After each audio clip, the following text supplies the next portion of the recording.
히브리서 12장 11절부터 13절까지 말씀 같이 보도록 하겠습니다.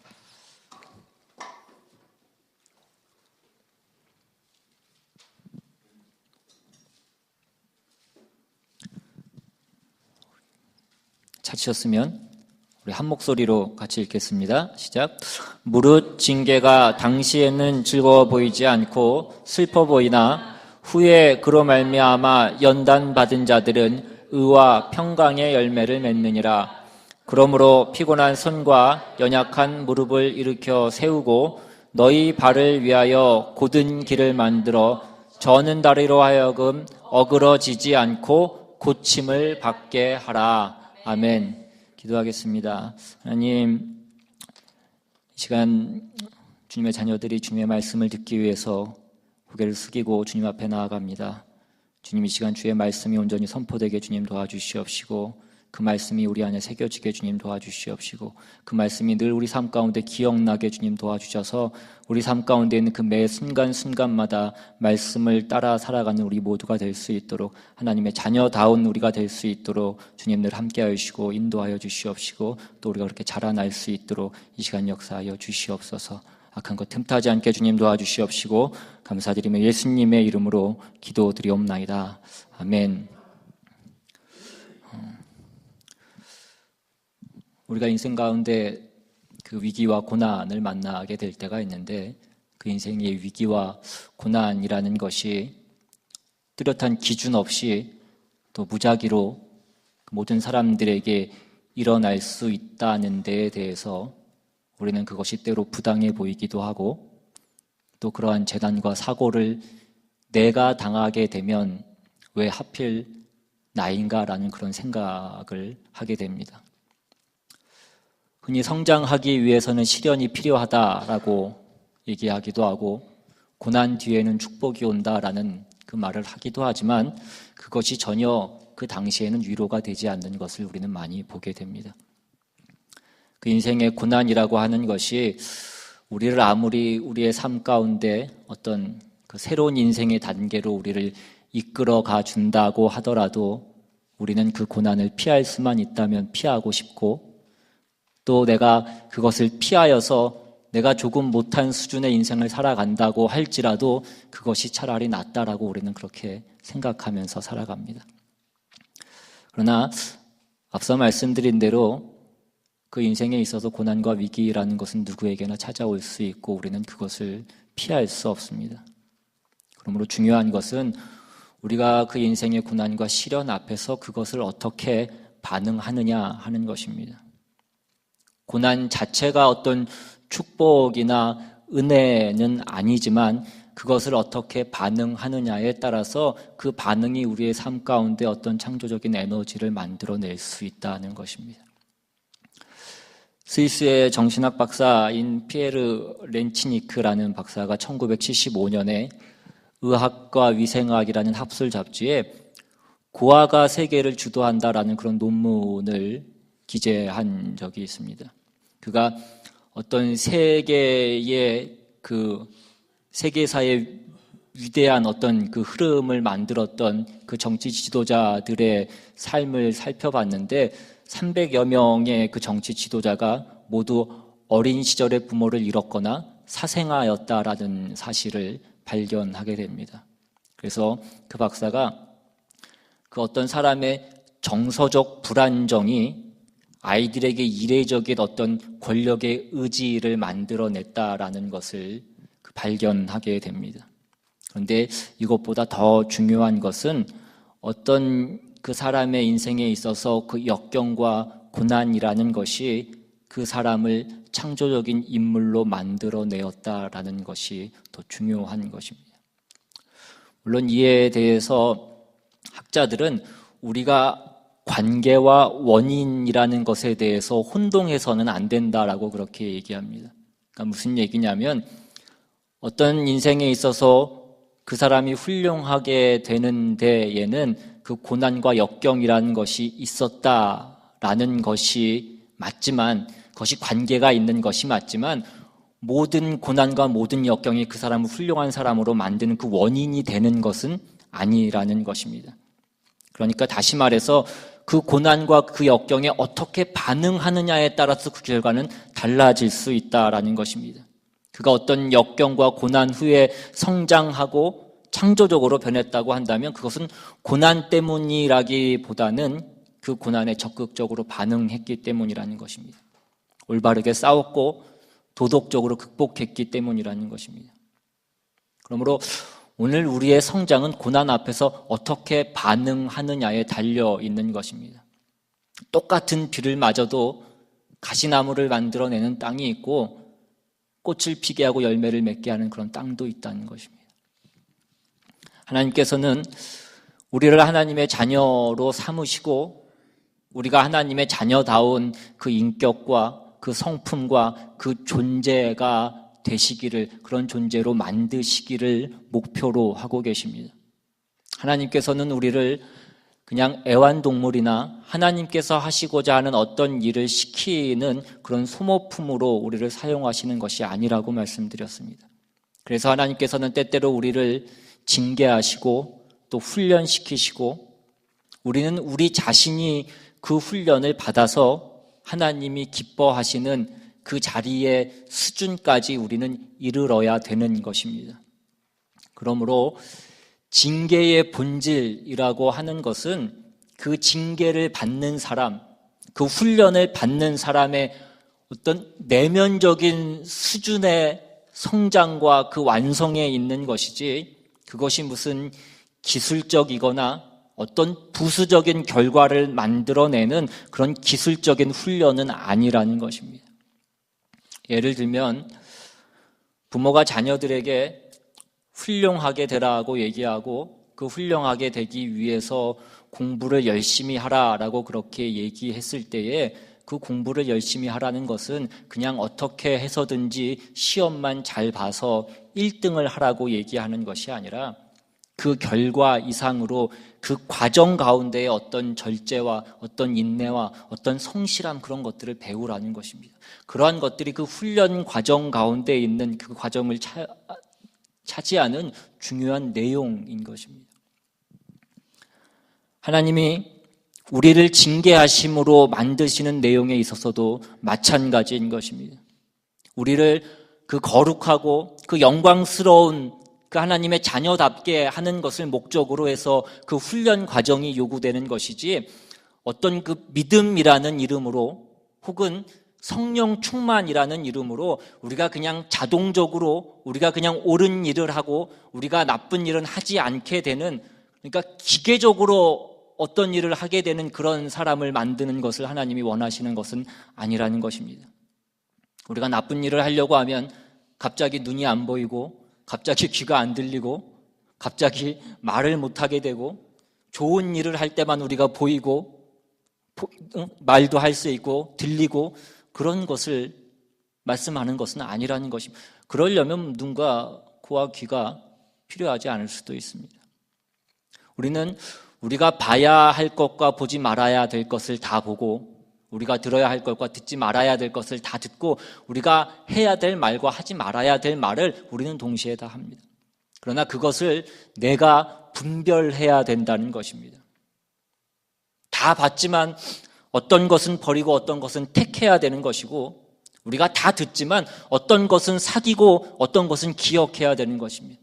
내가 다 말하고 싶지만 어떤 것은 참아야 되고 어떤 것은 말할 수 있지만 그것을 말하는 데 있어서도 내가 성질대로 말해서는 안 된다는 것입니다. 이것이 어떤 그 사람을 형성하고 있는 그 사람의 내용이고 그 사람의 수준이라는 것입니다. 이것을 만들자는 데에 하나님의 뜻이 있는 것이지 아무런 생각할 필요도 없이 그저 옳은 일만 하게 만드는 그 기계를 만드시는 데 하나님의 뜻이 있는 것은 아니라는 것입니다. 그런데 우리의 문제는 뭐냐면 우리는 자꾸 그 신앙이라는 이름으로 이러한 과정이 필요 없이 어떤 우리의 분별과 선택과 결정과 그러한 책임이 필요 없이 일방적인 그 의와 선과 거룩함을 가지는 그런 물건이 되기를 원한다는 것입니다. 우리가 믿음이라는 이름으로 또는 성령 충만이라는 이름으로 생각할 필요가 없는 죄 안 짓는 무슨 기계가 되고 싶어 한다라는 것입니다. 이것은 성경이 말씀하고 있는 것이 아니고 하나님이 우리에게 의도하시는 바가 아니라는 것입니다. 하나님이 우리를 통해서 이루고 싶어 하시는 것은 우리가 하나님의 자녀다운 그 의롭고 복되고 거룩한 그 영광스러운 자리로 우리가 가는 것입니다. 우리가 그러한 사람이 되는 것입니다. 우리가 좋은 믿음을 가지고 있고 우리가 성령 충만하다고 해서 우리가 만들어져야 되는 그런 훈련 과정이 다 생략되고 자동적으로 생각 없이 죄는 안 짓고 하나님의 일만 하게 되는 그런 기계적인 경지에 가는 것이 아니라는 것입니다. 우리가 성경에 보시면 성령 충만이라는 것이 그런 식으로 소개되어 있지 않습니다. 성경에 성령 충만에 대해서 말씀하고 있는 것이 에베소서 5장에 나와 있는데 5장 18절에 보시면 술 취하지 말라 이는 방탕한 것이니 오직 성령으로 충만함을 입으라 라고 그렇게 말씀하시면서 술 취하는 것과 성령 충만한 것을 대조해서 그렇게 말씀하고 있습니다. 여러분, 사람은 술에 취하면 어떤 본인의 사고와 분별과 어떤 결정과 책임과 이런 것을 하지 않습니다. 술이 모든 것을 다 빼앗아 가버리기 때문입니다. 술이 그 사람을 먹는 것입니다. 그래서 성경은 이것을 방탕한 것이다라고 그렇게 말씀합니다. 이 성경에서 방탕한 것이다라고 말씀하는 것은 어떤 도덕적이나 윤리적으로 방탕하다라는 것을 말씀하는 것이 아니라 낭비하는 것을 말씀하는 것입니다. 그러니까 시간적으로 시간과 우리의 에너지를 낭비하는 것을 말씀하는 것입니다. 사람이 술에 취해 있는 동안에는 생각도 하지 않고 분별도 하지 않고 결정도 하지 않고 책임도 하지 않고 그 시간들을 그냥 보내버리는 것입니다. 그렇다면 그와 대조되는 성령 충만이라는 것은 무엇이냐는 것입니다. 성령 충만은 그동안에 생각하고 분별하고 결정하고 책임을 지는 것입니다. 반대되는 개념이라는 것입니다. 우리는 성령 충만이라고 그러면 어떤 그 충만이라는 그 단어가 의미하고 있는 어떤 그 뉘앙스 때문에 어떤 성령이 우리 가운데 강하게 역사하셔서 우리가 그 성령의 영향권 안에 예속되어서 우리가 그냥 성령님께서 인도하시는 대로 우리가 아무 생각 없이 끌려가는 것으로 생각하는데 그렇지 않다는 것입니다. 우리가 방금 전에 본 에베소서 5장 18절 그 앞에 있는 내용들을 보시면 그런 것이 아닌 것임을 우리는 알 수 있습니다. 그 앞에 있는 8절부터 보시면 너희가 전에는 어두움이더니 이제는 주 안에서 빛이라 빛의 자녀들처럼 행하라. 빛의 열매는 모든 착함과 의로움과 진실함에 있느니라. 주를 기뻐하시게 할 것이 무엇인가 시험하여 보라. 우리가 다 생각을 해야 되는 것이라는 것입니다. 우리가 생각과 결정을 다 떠넘길 수 있는 것이 아니라 우리가 분별하고 우리가 책임질 것을 책임져야 된다는 것입니다. 그 뒤에 나오는 15절부터 보시면 그런즉 너희가 어떻게 행할지를 자세히 주의하여 지혜 없는 자 같이 하지 말고 오직 지혜 있는 자 같이 하여 세월을 아끼라. 때가 악하니라. 그러므로 어리석은 자가 되지 말고 오직 주의 뜻이 무엇인가 이해하라. 그리고 그 다음에 나오는 말씀이 조금 전에 읽은 18절 술 취하지 말라 이는 방탕한 것이니 오직 성령으로 충만함을 입으라입니다. 다 무엇을 말씀하고 있는 것입니까? 지혜 있는 자같이 하라고 말씀합니다. 세월을 아끼고 어리석은 자가 되지 말고 주의 뜻이 무엇인지를 이해하라고 말씀합니다. 분별하라고 말씀하고 있는 것입니다. 이것이 성령 충만을 받으라는 것입니다. 성령 충만이 성령님께서 어떤 그의 영향과 주도권으로 우리를 그냥 예속시키는 것이라면 우리는 생각할 필요도 없고 분별할 필요도 없고 결정하고 책임질 필요가 없는 것입니다.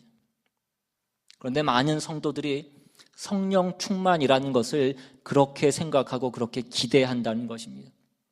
성령이라는 것이 우리 가운데 역사하셔서 그냥 우리가 다 죄는 거부하게 하시고 거룩하고 복된 것만을 선택하게 하시고 그렇게 인도하시고 그래서 내가 우리의 신앙생활 가운데 어떠한 갈등도 없고 어떠한 시험도 없고 무엇을 결정할 필요도 없는 어떤 일방적인 그 거룩의 자리에 놓여지는 것이라고 생각한다는 것입니다.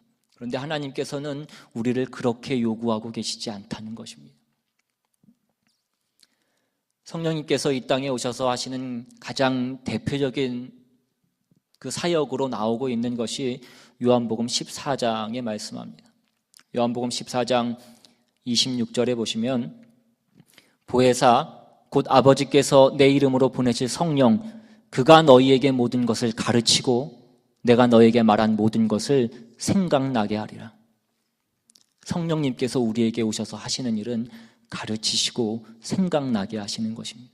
조명하시고 빛을 비추시는 것입니다.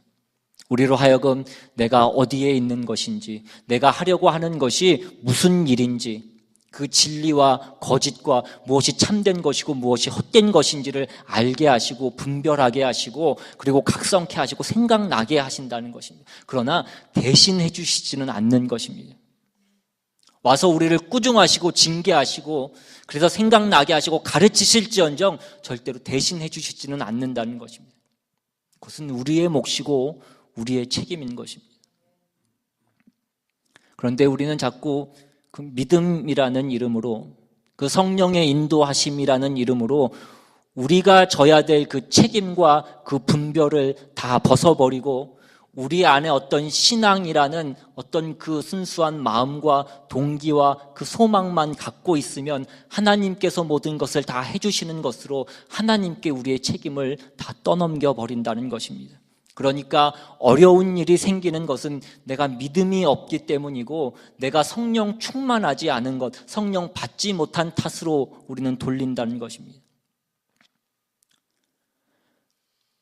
여러분, 어떤 목사님 말씀하시는 가운데 성화의 과정에는 간증이 없다라는 그런 말씀을 하는 것을 들은 적이 있습니다.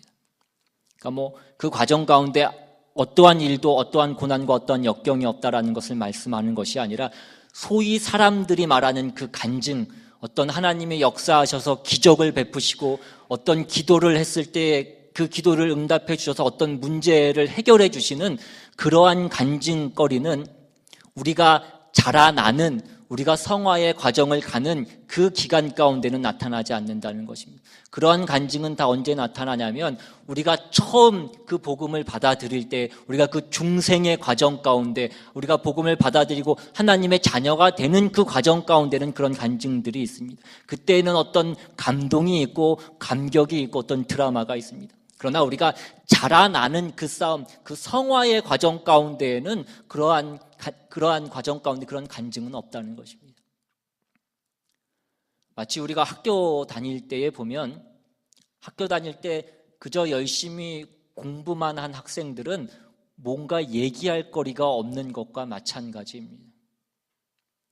얘기할 거리가 많은 사람들은 뭐냐면 다 수업 시간에 땡땡이 치고 자율학습 시간에 땡땡이 치고 밖에 나가서 당구장 가고 노래방 가고 그러다가 학생 주임한테 불려오고 붙잡혀오고 매맞고 그런 일을 한 사람들이 얘기할 거리가 많은 것입니다. 공부하는 사람은 어떻습니까? 그냥 맨날 그날이 그날인 것입니다. 너 뭐 했어? 그러면 그냥 공부했어. 거기엔 아무런 감동이 없습니다. 늘 지루하고 늘 같은 일을 반복해야 되는 것입니다. 그러나 그 가운데 어떤 성실함을 배우는 것이고 분별을 배우는 것이고 책임을 배우는 것입니다. 놀고 싶지 않은 사람이 어디 있겠습니까? 놀지 않고 그러나 공부하는 것은 그냥 공부를 잘하는 것 이상으로 어떤 한 인격이 가져야 될 그 중요한 어떤 요소를 배우는 것입니다. 분별하는 것이고 그리고 분별한 것을 지켜내는 그 책임을 지는 것입니다. 그것보다 더 중요한 것이 어디 있겠냐는 것입니다. 그래서 이런 훈련을 위하여서 하나님께서 오늘 우리에게 뭐라고 말씀하시는 것입니까? 오늘 본문 22절에 보시면 그러므로 피곤한 손과 연약한 무릎을 일으켜 세우고 너희 발을 위하여 곧은 길을 만들어 저는 다리로 하여금 어그러지지 않고 고침을 받게 하라라고 말씀합니다. 뭐라고 말씀하시는 것입니까? 우는 소리 하지 말고 일어나라는 것입니다. 내 길을 내 발로 가라는 것입니다. 징징대지 말고 그 우는 표정 하지 말고 가라고 말씀하고 있는 것입니다. 피곤한 손과 연약한 무릎이라는 것은 당시 로마 시대에 그 격투기를 하는 그 선수들의 모습을 비유하고 있는 말씀입니다. 요즘식으로 얘기하자면 권투 선수와 같은 것입니다. 당시로 얘기하자면 검투사 같은 것입니다. 권투를 하게 되면 그 권투를 하기 위해서 가장 중요한 훈련 중에 하나가 두 손을 들어서 얼굴을 커버하는 그 가드를 올리는 것이라고 얘기합니다. 손을 들고 있는 것이 굉장히 중요하다는 것입니다. 그런데 피곤한 손이라고 하는 것은 그 손이 늘어진 것입니다. 권투 선수가 그 피곤하고 지치게 돼서 그 손이 늘어지게 되면 손이 내려간 건 이미 그 경기에서 진 것을 의미하는 것입니다.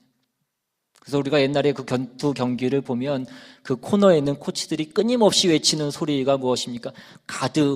손을 올리라고 그렇게 끊임없이 그 선수들에게 소리치는 것을 우리는 많이 듣습니다. 검투사들이 한 손에 칼을 들고 한 손에 방패를 들고 싸우는데 그것이 얼마나 무겁겠습니까? 그러니까 손이 내려가게 되어 있습니다. 근데 손이 내려가면 그 경기에서 이길 수 없는 것입니다. 그런데 이것이 하루아침에 되는 것이 아니라 훈련을 하고 또 해야 되는 것입니다. 연약한 무릎이라는 것은 지친 다리를 얘기합니다. 모든 운동 경기는 다리가 중요합니다. 그 운동 경기가 손으로 팔로 하는 경기라고 해도 탁구나 테니스나 야구나 권투나 다 마찬가지지만 그것이 팔로 하는 것이라고 해도 그것이 기본이 되는 것은 하체인 것입니다. 하체에 힘이 없으면 그 경기를 제대로 할 수 없습니다. 근데 이것이 하루아침에 되지 않는다는 것입니다. 훈련하고 또 훈련해야 된다는 것입니다. 하나님께서 이런 훈련을 우리에게 요구하고 계신다는 것입니다. 이 훈련을 우리에게 어디까지 요구하시냐면 오늘 본문 11절에 보시면 무릇 징계가 당시에는 즐거워 보이지 않고 슬퍼 보이나 후에 그로 말미암아 연단을 받은 자들이라고 그렇게 얘기합니다. 연단, 그 단련이라고 하는 것은 새를 그 불에 넣어서 달구어서 그것을 두들겨서 그 새를 단단하게 만드는 것입니다. 단련이라고 하는 것이 천단만련이라는 그 사자성어에서 유래한 것인데 복음을 만들기 위해서는 그 새를 1000번 불에 담그고 그 새를 10,000번 두들겨서 만들어진다라는 뜻입니다. 우리를 그렇게 훈련시키신다는 것입니다. 그렇게 훈련시켜서 무엇을 만들려고 하는 것이냐면 13절에 너희 발을 위하여 곧은 길을 만들어 저는 다리로 하여금 어그러지지 않고 고침을 받게 하기 위해서라는 것입니다. 곧은 길을 만들라고 그렇게 말씀합니다. 곧은 길이라는 것은 정도를 말하는 것입니다. 바른 길을 말하는 것입니다. 목표에 이르는 최단거리를 얘기하는 것입니다. 좌로나 우로나 치우치지 않고 오직 목표에만 집중하는 것입니다. 그리고 또한 곧은 길을 만들라는 것은 그 길에 자국을 내라는 것입니다. 뒤에 따라오는 사람들이 그 길을 볼 수 있게 하라는 것입니다. 그래서 저는 다리로 하여금 그 신앙이 연약해서 극복할 힘이 없는 사람들로 하여금 조그만 시험에도 쉽게 넘어지는 사람들로 인하여 내가 간 길을 따라올 수 있게 하라는 것입니다. 그렇게 길을 닦는 자들이 되고 앞장서서 바람을 막는 사람이 되라는 것입니다. 그것이 저는 자들로 하여금 어그러지지 않고 고침을 받게 하라는 그 뜻입니다. 그러니까 하나님이 우리에게 끊임없이 요구하시는 것은 우리를 1000번, 10,000번 두드려서 곧은 길을 만들어 가는 자가 되라는 것입니다. 여러분, 세상에는 그 곧은 길이 없습니다. 세상에는 정도라는 것이 없습니다. 다 굽은 길만 있는 것입니다. 세상은 다 자기를 위하여서 사는 그 길을 가는 사람들만 있다라는 것입니다. 하나님이 오늘 우리가 그 길을 가는 사람들을 만들기 위해서 오늘 우리에게 준 그 신앙 현실이 무엇인지를 한번 보시라는 것입니다. 제가 지난주 월요일에 주로 월요일 날은 집에서 쉬면서 이제 빨래를 하게 되는데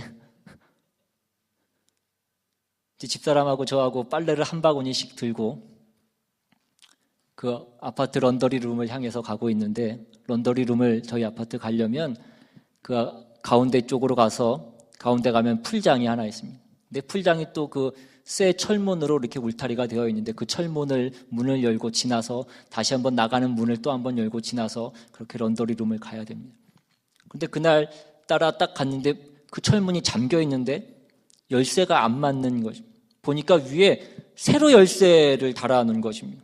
수영장 관리 때문에 그랬는지 무슨 일인지 모르겠지만 그래서 다시 길을 돌려서 반대편 조그만 수영장이 하나 또 있고 그쪽에도 런더리룸이 있는데 그쪽 길로 방향을 거기도 마찬가지로 잠겨있고 다른 열쇠가 달려있는 것입니다.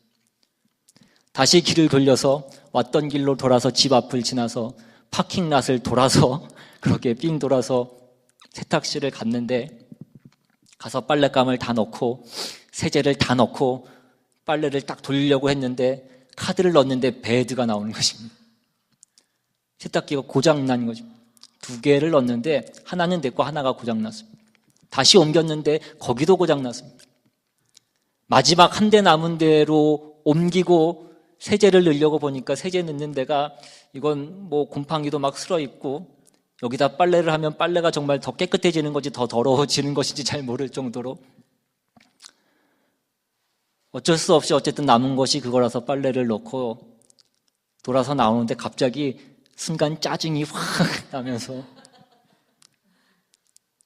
내가 지금 나이가 몇 살인데 이 나이에 집에 세탁기도 없는 집에서 내가 살고 있나 그런 생각이 나면서 하나님 좀 이건 뭐 이런 생각이 갑자기 막 드는 거죠. 뭐 그게 어제 오늘 일도 아니었고 처음에 이 아파트로 이사 왔을 때는 로인컴 아파트로 와서 렌트비가 싸져서 참 감사하다라고 생각했는데 그때는 내가 이 나이에 왜 내가 로인컴을 살아야 되나 그런 생각까지 들고 근데 하나님 왜라는 그런 질문과 어떤 그런 생각 가운데 하나님이 주시는 것은 그냥 징징대지 말고 네 길을 가라는 것입니다. 네가 그 신앙의 길을 가고 네가 그 고든 길을 만들어가는 그 길을 가기 위해서 네가 그 분별을 하고 그 책임을 지고 판단하고 결정하는 그 일을 위해서 그 모든 것들이 너에게 필요한 일이라는 것입니다. 우리를 완성시키기 위해서 우리의 생각과 우리의 분별과 우리의 결정을 높이기 위해서 하나님이 끊임없이 우리에게 그러한 시간과 그런 과정과 그런 환경을 우리에게 허락하신다는 것입니다. 우리는 물론 그 모든 상황 가운데 어떤 정당한 결정을 할 때보다 그렇지 못한 결정을 할 때가 더욱더 많이 있습니다. 그래서 어쩌면 우리의 인간의 수명이 이렇게 길어진 것일 수도 모른다는 것입니다. 틀리면 맞을 때까지 하나님께서 다시 기회를 주시는 것입니다. 우리가 잘한 선택이 무엇인지 잘못한 선택이 무엇인지 그리고 그 결과가 무엇인지 네가 선택하고 소원한 것의 실상이 무엇인지를 우리에게 알게 하신다는 것입니다. 여러분 신앙이라는 것이 우리가 기대하는 것과 얼마나 다른 것인지를 우리가 한번 보라는 것입니다. 우리는 신앙이라고 하는 어떤 그 종교라는 힘을 우리가 더하여서 우리는 우리를 드러내고 우리 자신을 확신하는 그 일에만 우리의 신앙을 쓰려고 할 때가 얼마나 많이 있냐는 것입니다. 우리는 신앙이라는 것을 통하여서 그냥 손 안 대고 코 풀고 싶고 그냥 음식을 먹고 싶은 것입니다. 형통하자는 것이고 그냥 편안하자는 것입니다. 그런데 하나님은 그렇게 하지 않으시고 너희가 하나님의 자녀가 되었기 때문에 내가 너희를 그냥 둘 수 없다라고 말씀하시는 것입니다. 내가 너희를 1000번이고 10,000번이고 두들기겠다는 것입니다. 뭘 할 수 있을 때까지 이 고든 길을 만들어 갈 수 있을 때까지 너희가 그 앞장을 설 수 있을 때까지 하나님께서 그 일을 하신다는 것입니다. 그렇다면 우리에게 드는 생각은 무엇입니까? 이것이 복일 것이 무엇이냐 하는 것입니다. 그러나 이것이 복이라는 것입니다. 왜 그렇습니까?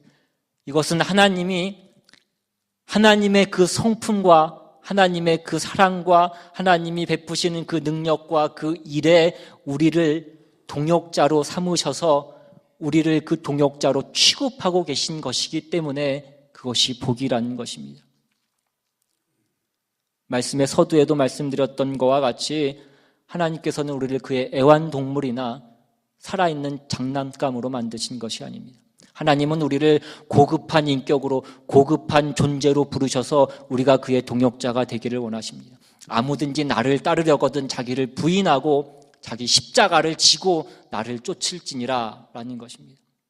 우리가 십자가를 진다라는 것은 어떤 자기 희생이나 이웃을 사랑하는 것 정도의 어떤 종교적이고 윤리적인 것 정도만을 얘기하는 것이 아니라 하나님만이 하실 수 있는 그 고급한 일에 우리 보고 동역자가 되라는 것입니다. 이것이 얼마나 대단한 특권이냐는 것입니다. 그래서 오늘 우리에게 말씀하시고 있는 그 고급한 신앙의 내용이 무엇이냐면 우리는 같이 가야 된다는 것입니다. 우리가 옳은 것이나 우리의 어떤 믿음이나 우리의 어떤 거룩함이나 우리의 어떤 선함으로 인해서 우리가 그것을 상대방과 비교해서 내가 우위를 점하고 판단하고 정죄하고 차별하는 것이 아니라 하나님의 자녀로 부름을 받은 그들에게 그것이 가치가 될 수 있고 유익을 끼칠 수 있어야 된다는 것입니다. 여러분, 우리가 같이 갈 줄 모르면 그 신앙은 아무것도 아닌 것입니다. 그것이 바로 사랑이라는 것입니다. 우리가 하나님의 영광을 위해서 산다는 것이 얼마나 복된 것인지 모릅니다. 그러면서 또한 그것이 얼마나 우리의 삶 가운데 오해되고 있는지 모릅니다. 우리는 하나님의 영광을 위한다라는 것이 그냥 하나님은 뜨뜻한 데서 그냥 커피나 드시고 계시고 우리를 밖에 내보내셔서 우리가 껌 팔아오고 피 팔아와서 하나님께 뭔가를 드리는 것이 우리가 하나님께 영광을 돌리는 것은 아니라는 것입니다. 하나님께 영광을 위한다는 것은 하나님이 우리에게 어떤 애정과 능력과 긍휼과 자비와 은혜를 베푸셨는가 우리 안에서 그것이 제대로 결실을 맺을 수 있고 그것이 보여질 수 있을 때 그것이 우리가 하나님께 영광을 돌리는 것이다 라는 것입니다. 이것이 왜 1000번이고 10,000번이고 두들겨져야 되는 일이냐 하는 것입니다. 우리는 끊임없이 자기를 위해서 살고 싶기 때문이라는 것입니다. 신앙도 그 종교적인 힘을 이용하여서 자기 자신을 그냥 확인하고 싶기 때문이라는 것입니다. 이웃을 위해서 상대방을 위해서 내가 죽어야 되는 그 일은 1000번이 아니라 10,000번이 아니라 10,000,000번 우리가 두들겨져야 우리가 할 수 있는 일이기 때문이라는 것입니다. 그 일을 위하여서 오늘 우리의 이 신앙 현실이 필요할 수밖에 없는 것입니다. 하나님께서 이 세상에 평화를 주시고 낙원을 만드시는 것은 하나도 어려울 것이 없습니다. 그런데 우리가 인류 역사를 보면 평화기는 거의 없고 늘 그 피비린내 나는 그 역사만이 있는 것을 우리는 보게 됩니다. 무엇 때문입니까? 다 우리를 위해서라고 말씀하고 계신 것입니다. 하나님이 이 세상에서 평화를 이루고 낙원을 만들려면 어떻게 하시면 되냐면 그냥 모든 인간들을 다 사그리 죽여버리시면 됩니다. 그러면 이 세상은 동물들과 자연들이 평화를 누리고 낙원을 이루면서 살 것입니다. 그러나 하나님이 우리를 고치기 위해서 이 역사를 그 평화기보다는 더 많은 환난기를 주실 수밖에 없었다는 것입니다. 하나님이 그의 사랑하는 자녀들을 고치시기 위해서 가르치기 위해서 인류 역사는 이렇게 시련으로 일관될 수밖에 없었다는 것입니다. 지금 우리도 마찬가지인 것입니다. 여러분, 우리는 무엇이 어렵냐는 것입니다. 돈이 좀 없고 건강이 좀 없고 가족 중에 뭔가 속색이고 걱정거리를 끼치는 그런 가족들이 좀 있을 것입니다. 그러나 그러한 것들이 좀 있기 때문에 우리가 그나마 이만큼이라도 잘할 수 있었다는 것입니다. 여러분, 하나님은 우리를 단 한 번도 외면하거나 덜 사랑하신 적이 없습니다. 우리는 이 일로 고달픈 것입니다. 그러나 하나님이 우리를 얼마나 사랑하시고 하나님이 얼마나 열심한 그 지극하심으로 우리를 돌보고 계시는지를 깨닫는다면 우리는 감사밖에 드릴 것이 없다는 것입니다. 우리가 하나님께 뭘 더 달라고 말할 수 있겠냐는 것입니다. 여호와는 나의 목자시니 내게 부족함이 없으리로다. 내가 사망의 음침한 골짜기로 다닐지라도 주의 지팡이와 막대기가 나를 안위하시나이다. 주님께서 나를 그 원수의 목전에서 상을 베푸시고 내 머리에 기름을 부으실 것입니다. 내가 할 수 있는 고백은 내 잔이 넘치나이다. 그것밖에는 없다는 것입니다. 우리가 예수를 믿는다는 것이 하나님의 사랑을 받고 하나님의 자녀로 부름을 받고 그래서 하나님의 인도하심을 받는다는 것이 얼마나 귀하고 얼마나 자랑스럽고 얼마나 복되고 얼마나 영광스러운 일인가를 우리가 늘 인식하셔서 우리가 하나님 앞에 사람 앞에 쓸모있고 나눌 것이 있는 그런 유익한 가치가 있는 그 고든 길을 만들어 나아가는 저와 여러분이 다 되시기를 주님의 이름으로 축원합니다. 우리 시간 함께 기도하고 찬양합니다. 여기에 모인 우리 주의 은총 받은 자여라. 주께서 이 자리에 함께 계심을 아노라. 언제나 주님만을 찬양하며 따라가리니 시험을 당할 때도 주께서 함께 계심을 믿노라. 이 믿음 더욱 굳세라. 이 믿음 더욱 굳세라. 오늘 시간 잔치 찬양하기 원합니다.